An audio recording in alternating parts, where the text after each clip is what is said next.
Hey cool cats and kittens, welcome to video lesson number 2. I hope you're all doing really well. This lesson is for the week of April 20th through April 24th, and this week we are going to be covering the elements of shape and of form. Now, shape and form are sort of similar. Shape is basically an enclosed two-dimensional form, and form is an enclosed three-dimensional space. So shapes are 2D, form is 3D.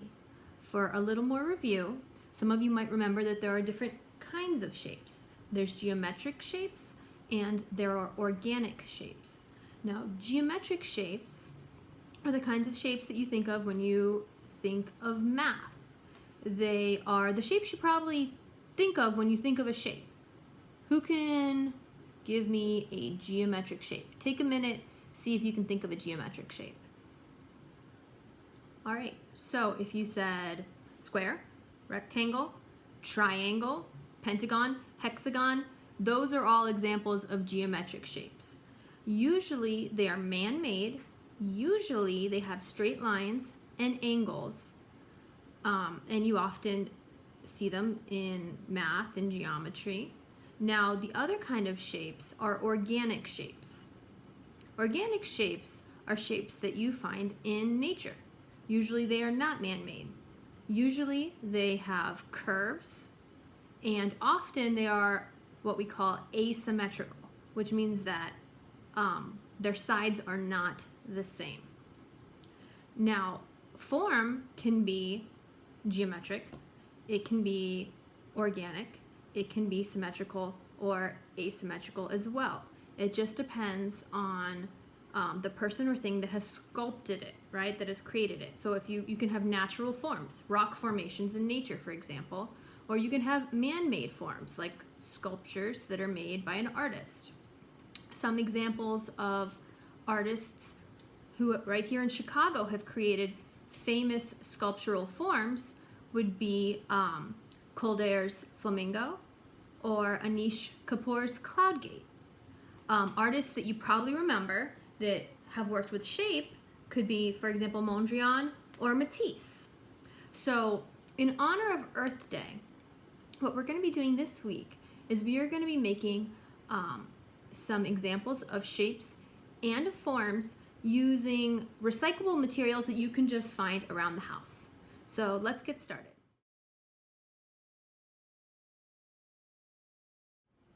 All right, so we're going to be doing things a little bit differently this week.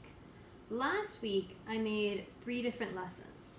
So my kindergarten through 2nd grade students got one art lesson, my 3rd, 4th, and 5th grade students got a different art lesson, and then my 6th, 7th, and 8th grade students got another art lesson. What we're going to do this week is I am going to include 3 different activities on this one video. And you can choose if you want to do one of them or if you want to do all of them. Just remember that everybody, regardless of what grade level you're in, what class you're in, should be making art for at least 1 hour each week.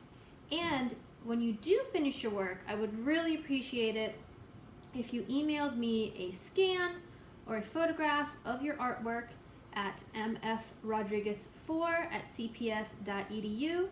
so I can include it in an online art gallery or maybe even in the Eberhart Instagram.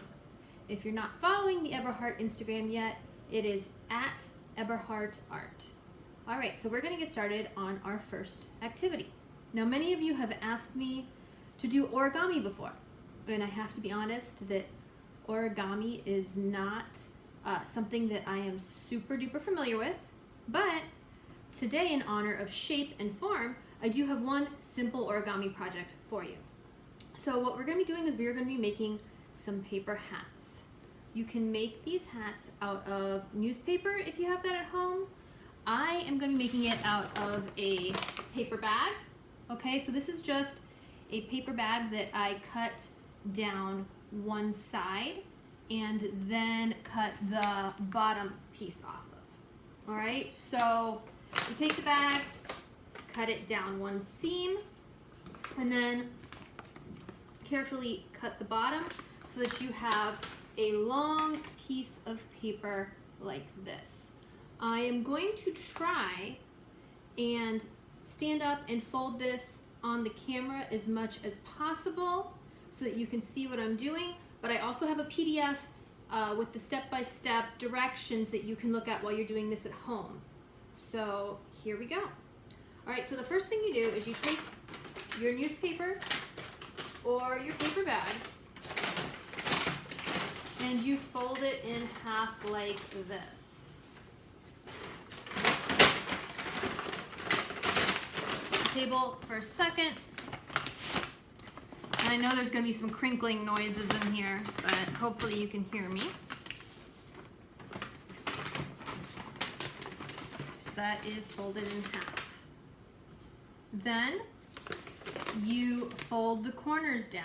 So turn this so that the fold is facing up, and you fold one corner like this,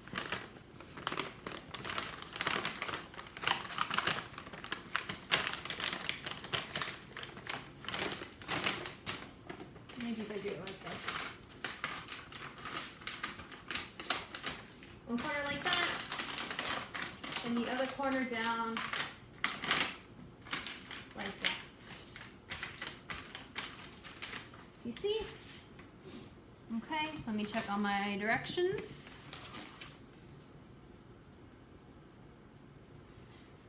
Now, you're going to take the bottom and you're going to fold this up as many times as you need to reach the top.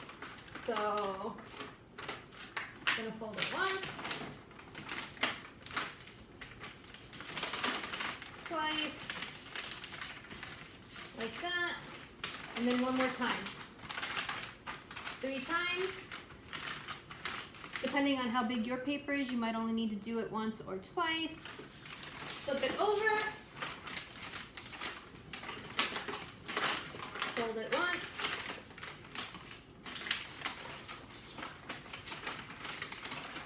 Twice. And one more time.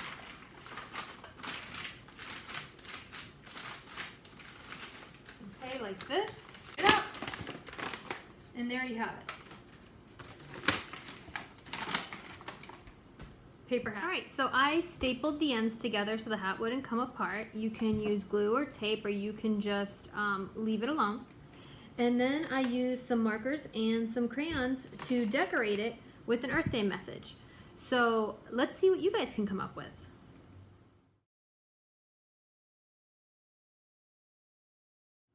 Another day, another Earth Day shape project. Today we're going to be talking about an artist named Matisse. Matisse was a French post-impressionist artist. He was born in 1869 and he passed away in 1954 when he was 84 years old. Now, Matisse was best known as a painter, but when he got older and it became difficult for him to paint, he started doing what is called collage or decoupage, which means that he would draw shapes on big pieces of paper and then cut them out and arrange them how he liked them and then glue them down. So that's what we're going to be doing today. We're going to be making a organic shape collage. So what you're going to need for this project is you're just going to need a piece of blank paper. It can be whatever kind of paper, just something that you are going to glue your shapes onto. You're going to need pencil, scissors, and glue. You're also going to need to use some scrap paper. So this can be any number of things. It can be junk mail, old cards, just scrap pieces of paper you have around the house. I'm even going to be using an empty tissue box. Magazines, catalogs that your family doesn't need anymore. Just make sure you have your parents' permission for whatever magazines, newspapers, old pieces of junk mail that you are going to use.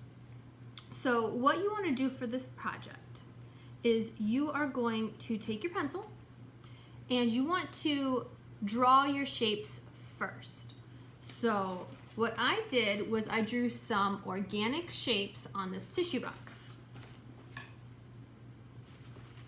Take my scissors, and then I can just cut my shape out. Now remember, organic shapes are natural shapes. They are shapes found in nature. They're usually curvy, and they're not always symmetrical. Sometimes they are asymmetrical, which means that the sides are not the same. These are the kinds of shapes that Matisse would use most often. He didn't use a lot of geometric shape. He got a lot of inspiration from nature. So many of the shapes that he used were organic. Now what I'm doing is I'm cutting out a few basic shapes. Got sort of like a teardrop shape, a flower or a clover or something.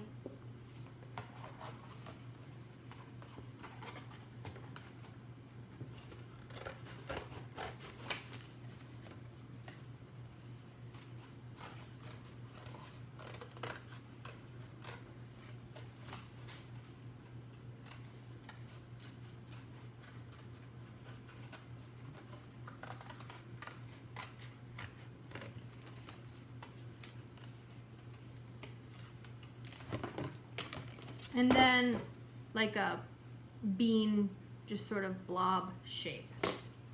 Once I have a few different shapes, I can take my shapes and I can trace them.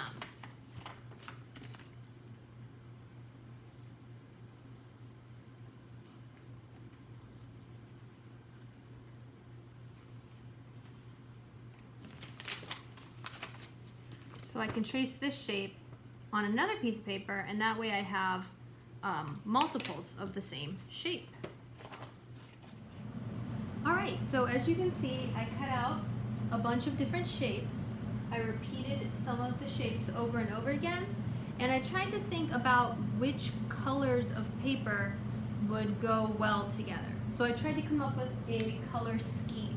For my artwork, I went with sort of a pastel color scheme to make things kind of spring.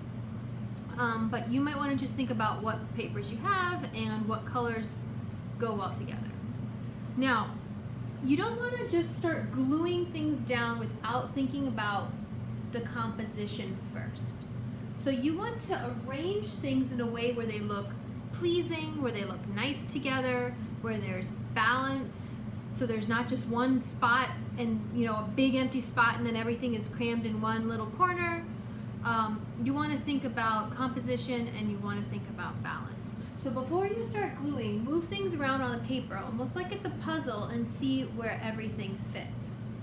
Now when you glue, you should always use little dots. So just little dots all the way around the shape. I can hold it up like this and the glue does not fall off. And then decide where you think it'll look nice and balanced, and you are going to put it on the paper right there.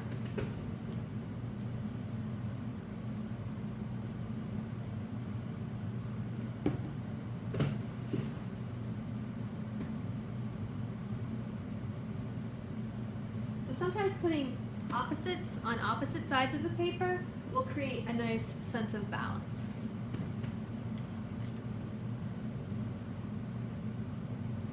So just arrange your artwork how you like it. Glue things down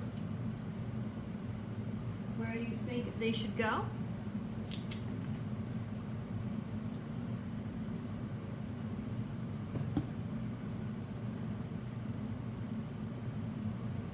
And when you are finished,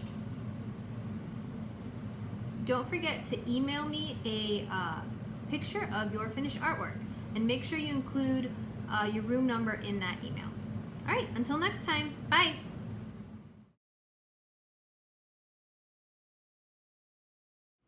Alright guys, so this last project is probably the most difficult, and because of that, it's best suited for 5th, 6th, 7th, and 8th grade.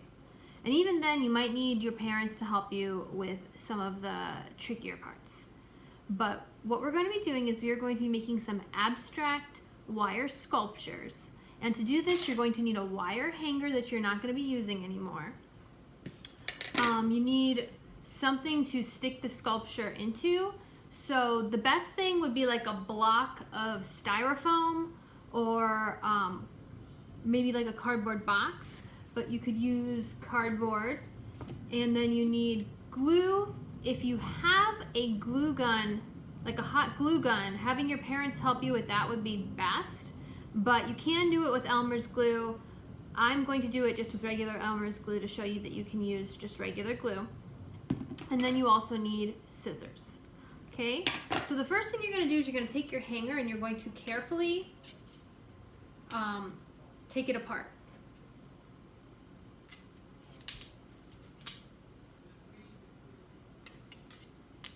So just depending on what kind of hanger it is, carefully take that apart. Take this part of the hanger and carefully untwist it. So what we want is like one long piece of wire.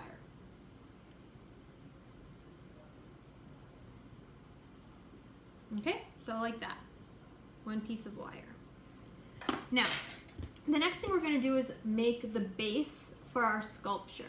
So I'm going to take this piece of cardboard, and depending on what you're doing, yours is going to look differently, but I want kind of a thicker base. So what I'm going to do is I'm going to fold this in half,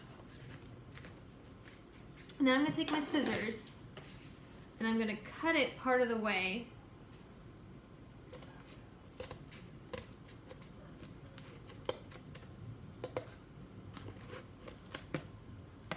And then I'm going to fold it in half the other direction. Okay, so like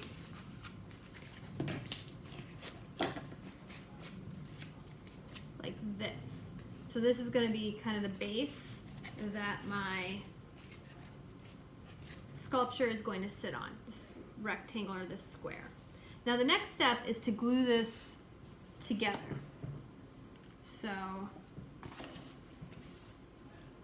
take your glue, you want to put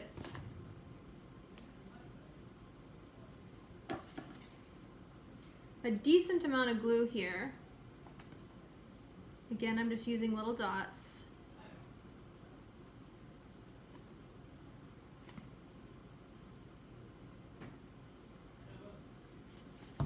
And then you're going to have to press this together and keep it pressed until it dries. So what I did was I took some rubber bands and stuck them on there when I practiced making this before, and used the rubber bands to hold it closed. And it needs a little while to dry.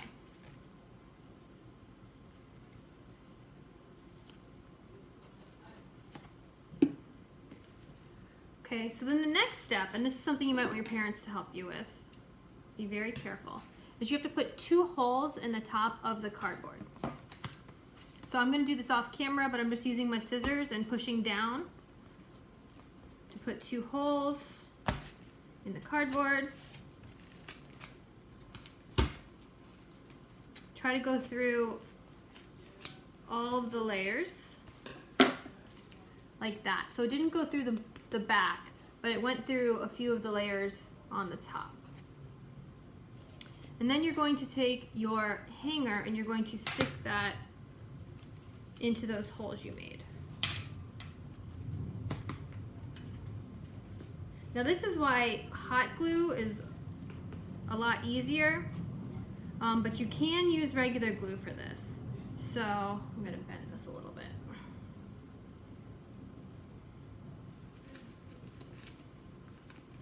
You want to get those to stick in the holes, and then you're going to put a bunch of glue over the top to fill it in. So I have one that I already let sit a couple hours. Okay, so it looks like this. You can see I stuck the wire into the holes, and then I just took a bunch of glue and just filled it in, and then I just let it sit for like 2 hours.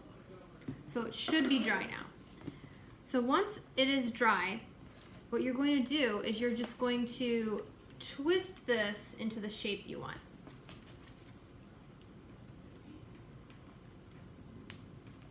So start to bend and twist the wire into an abstract form.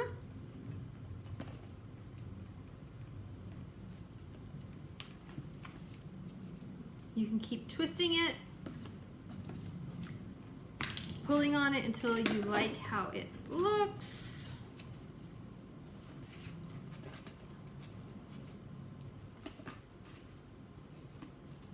And just play with it, twist it, bend it around. Once you like how it is twisted, you can leave it like this, and then you have your abstract wire sculpture. Or, and make sure you get your parents' permission for this, if you have an old pair of stockings, like leggings that you're not using anymore, you can cut those leggings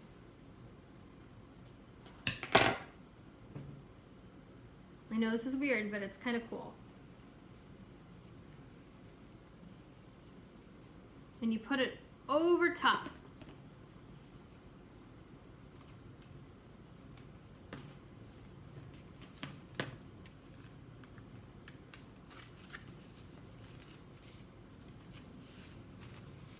And you put it around the entire thing. And make sure that you pull it tight.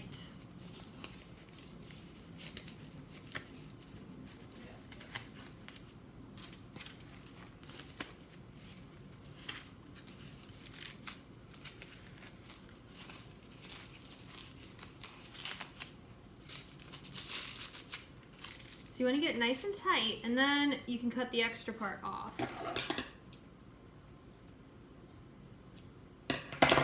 Okay? And then you can just keep twisting it even more into the shape you want.